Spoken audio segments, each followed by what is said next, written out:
Ассалаумағалейкум. Бұл Дарханбай деген қорым. Атыраудан Исатай ауданына шығып бара жатқан 30 километр жердің шамасы. Бұл енді жаңа айтқан Дарханбай деген қорым. Неге Дарханбай екені әзірге белгісіз. Темір жолдың теңіз жақ бетінде 17-ші разъездің үстінен кесіп өтіп, темір жолдан 6 километр жерде. Құлпытастардың көбі жазулар кетіңкіреп қалған. Құлпытастың кішкене мына құлпытастар материалдар құрамында кішкене құмы көп, сол себепті болу керек.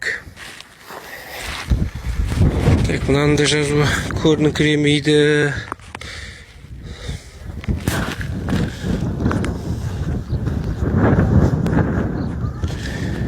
Жазулар бәрі Шеркеш екен көрініп тұр. Шеркеш руы дейді. 51 жасында қайтқанын көріп отырмын. Мынау да сол жазулар кетіп қалған. Астында Шеркештің таңбасы тұр. Жалпы 1908 жылда дейді. 70 жасында дейді. 70 жасында. Так, жанында бұтасты алып қойды. Баласы Қали дейді. Әйел адам болуы мүмкін. Өткен мына жерде қызы деген сөзді көріп отырмын. Қызы. Так, екінші қапталында жоғарыда калима ла илаха илlallah. Так, Мұхаммад Расул. Сосын мына жерде күл нәфсі зайқата деп тұр. Астында жарты жоқ. Күл нәфсі зайқатыл маут шығар. Барлық жан өлім дәмін татады деген сөз ғой. Жалпы Атырау жағында тамаруларының қорымдары азғантай. Осы Каспий теңіз жағалауындай Нововагаттың айналасында Шеркештің құлпытасы жатыр. Так, Шеркеш руы дейді. Шумақ тайпасы Тоқымбет бөлімі деп кетіп жатыр. Сатқан деген кісінің құлпытасы. Сатқан Бұқабай баласы дейді. Сатқан Бұқабай баласы 75 жасында 1878 жылда жазырды. Баласы Ешжанға келеді. Ешжан деп алғаннан кейін Ешжан шығар. Ешжан. Бейіттің арт жағында Шеркештің тағы бір құлпытасы бар. Шеркеш руы дейді. Т мен У көріп тұрмын. Тоқымбет болуы мүмкін. Тайфасы Мұсағали деген кісіні келген. Мұсағали Таңатар. Мұсағали Таңатар. Астында тұр. Таңатар ұлы опат. 66 жасында 1922 немесе 22 болуы мүмкін. 22-ші жылы. Так. Алып қойды. Тасталып қойды деп отыр. Баласы жерде Қали мен У көрттім. Қали Мұқан болуым керек. Қали Мұқан дейді. Жалпы жерден осылай тарқайды. Ұрпағы бар осы жерде қазір. Бірге оқып жатырмыз. Мына жерде құлпытастарды қарап жүрейік. Бана Бәшен деген кісінің өзінің құлпытасы бар. Бәшеннің бауырының құлпытасы бар. Досқұлдың құлпытасы бауыры. Сосын ар жағында құлпытас жазу кішкене түсініксеу болды. Өк басып кеткен.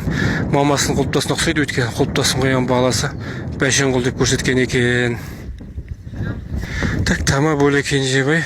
Естеміз сол Бәшенқұл 1880-де қайтқан деген. Енді кішкене ол жері құлпытаста басқаша жазылған. Мына жерде так, үстінде аузубиллахи минеш-шайтанир-раджим деген сөз, бисмиллахир-рахманир-рахим деген сөз, күллі нәфсі зайқатул маут деген сөз, барлық жан өлімден татушы, әл-мархум вәл-махфур дейді. Хәзә тарбат деген сөз еді. Қарбат тарбат па. Түсінбейтін діни сөздік болуы мүмкін. Ар жағында Тама руы, Кенжебай тайфасы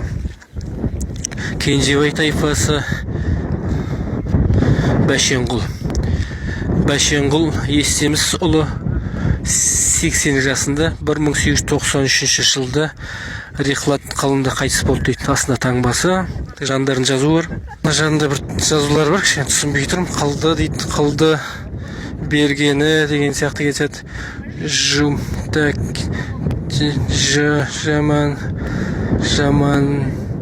жаман жаманын дегенге келуі мүмкін.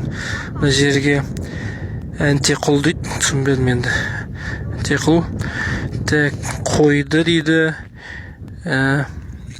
кетті дейді, қалды дейді. Шөріп жазғаны кетті, қойды, кетті, қалды деп.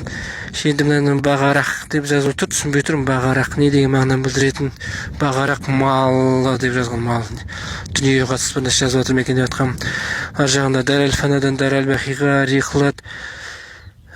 рихлат дейді. Рихлат қылын дейді. 17-ші Жұмаділге келеді. Жұмаділ айы шығар деп ойлап отырмын.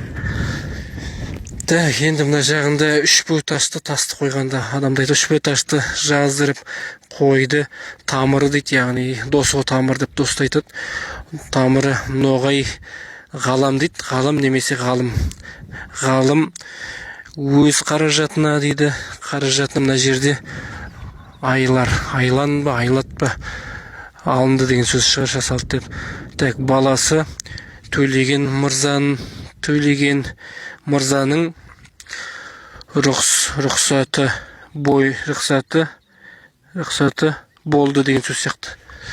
Төлеген мырзаның рұқсаты болды дейді. Енді арт жағында күнәһар деген сөз бар. Күнәһар сияқты. Күнәһар көп дейді, бұл құлының дейді. Күнәһар көп бұл құлының.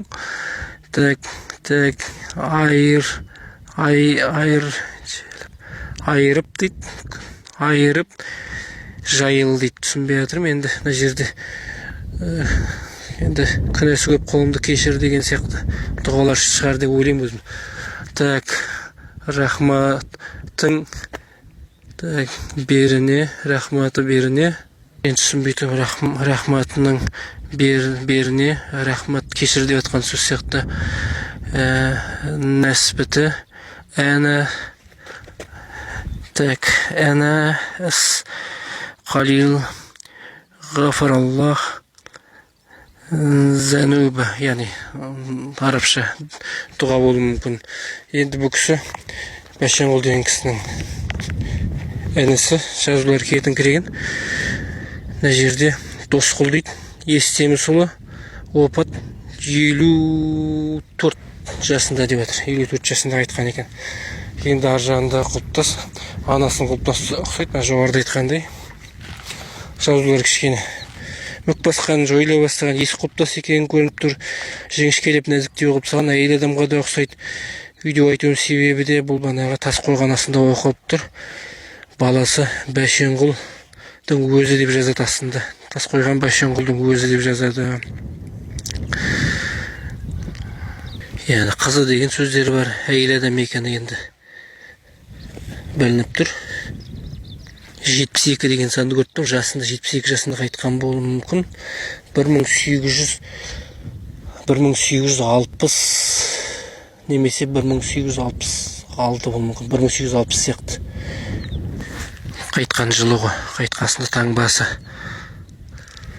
Бұл банаға әйел адамдар сол өзінің келген жағының руына өтіп кетеді. Қайғай құлпытас соққанда солай болады.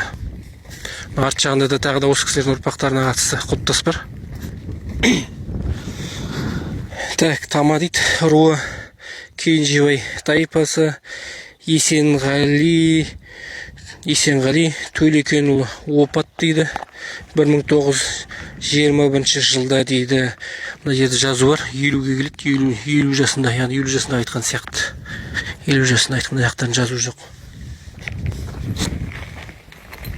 Арт жағында тағы да бір құлпытас жатыр. Бұл да әйел адамдікі жалпы. Бұл да Тама руынікі.